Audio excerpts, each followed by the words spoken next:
Hey, this is the franchise Shane Douglas. Josh Alexander, and you're watching Ollie Harper. You're fanging and banging with Ollie Harper on YouTube.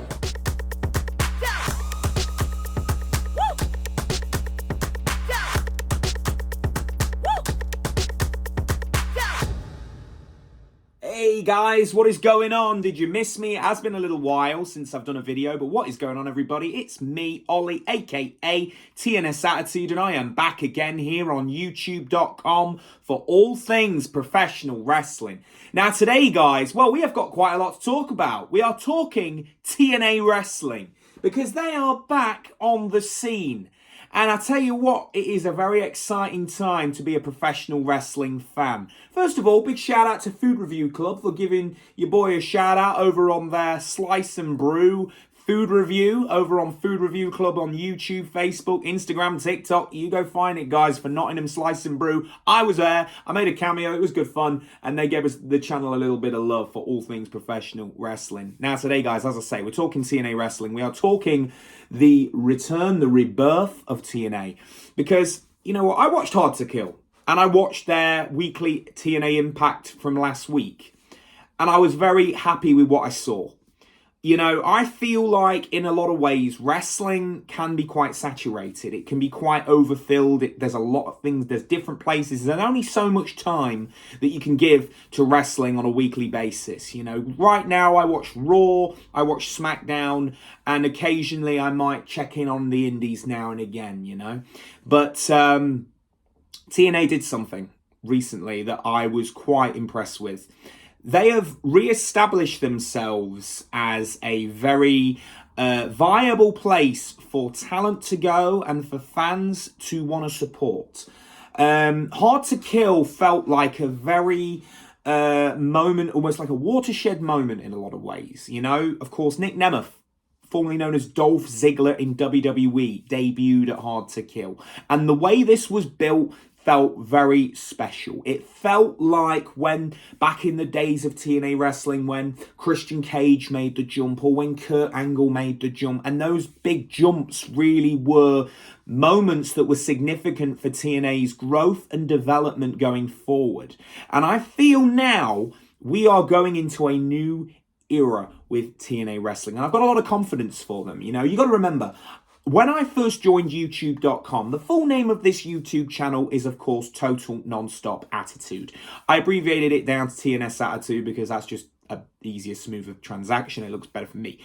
But when I first joined YouTube.com, I was the TNA guy. I used to do a lot of TNA TNA reviews, DVDs, unboxings, you name it, I did it.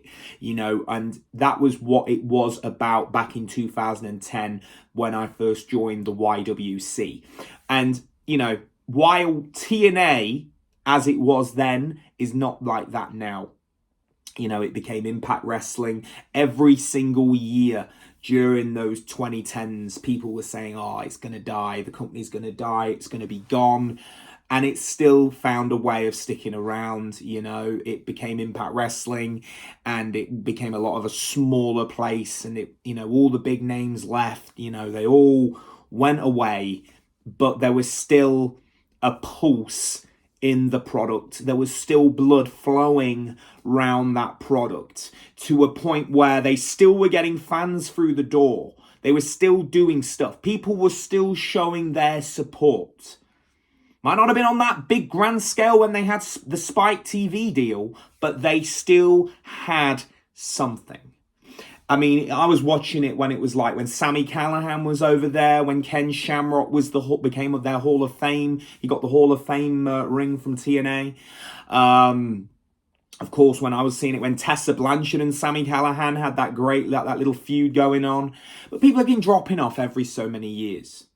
Then you look at a guy like Scott D'Amore. I've met Scott D'Amore, and I tell you now, he's got his head screwed on. He is, of course, the president of TNA Wrestling now. And that guy has been around since, God, records began. He's been around a long, long time. And I think he's the man to really steer TNA into the next era. I watched, like I say, I watched TNA Impact this past week. Will Ospreay and the walking weapon Josh Alexander, they put on an absolute clinic. It was tremendous to see. People are already saying that is got to be the match of the year so far in all of wrestling. It was a great match. And what he said at the end of that match was, guys like Will, who was a TNA kid, and Josh Alexander, they have been they've been doing the compressions on TNA's heart to keep the blood pumping, to keep the heart beating. And it is absolutely right, And I think now where we are going with TNA Wrestling is I'm excited. I'm excited because what they put out there with Hard to Kill and this past week's show, it all made sense. And the continuity of it is I want to tune in and see where they're going next with it. WWE might get trashed occasionally because sometimes things don't always, the storylines go on too long or it's just getting a bit boring. But guess what? The storylines make sense. And TNA's storylines have been making sense and things are moving forward. AEW, I used to be very in on AEW. I used to love it. I used to be so excited. I was subscribed to AEW Plus on Fight TV here in the UK. I watched every Dynamite without fail. I used to watch every single episode of Dynamite. During COVID, I watched all the Jacksonville shows from there, when they were doing them. And, I really was of a support. The problem now with AEW is I just don't get excited for their product. I really don't. And it's a sad thing to say. They've got too much talent and they don't know what they're doing with half of them. It's got way too bloated. The rosters have got so bloated that now it's just like, I don't care. I don't care. And it's bad when they've got the likes of Jeff Hardy, they've got the Hardy Boys, they've got Adam Copeland, they've just got so many talents that could bring so much to their shows. And they're just not doing really anything with them. They're not really doing anything really significant with them. And it loses me as the fan. It really does. It loses me as the fan. I lose interest. I feel like AEW was a lot better in 2019 and even in 2020 during COVID. I think the shows were a lot better. The storylines made more sense. The what they were putting out back in the 2020, 2019 days and even into 2021 was a lot better, a lot more superior to what we're seeing now. But you see, going back on my point with TNA Wrestling, TNA's in a really good position because they don't have a cluttered roster. They've got just that right amount of veterans, younger talent. They've got a great women's division. The tag team division is really good. They've been delving into the UK market as well. Some NXT UK guys are over there. You've got the grizzled young veterans. You've got Zaya Brookside, Trent Sevens going over there.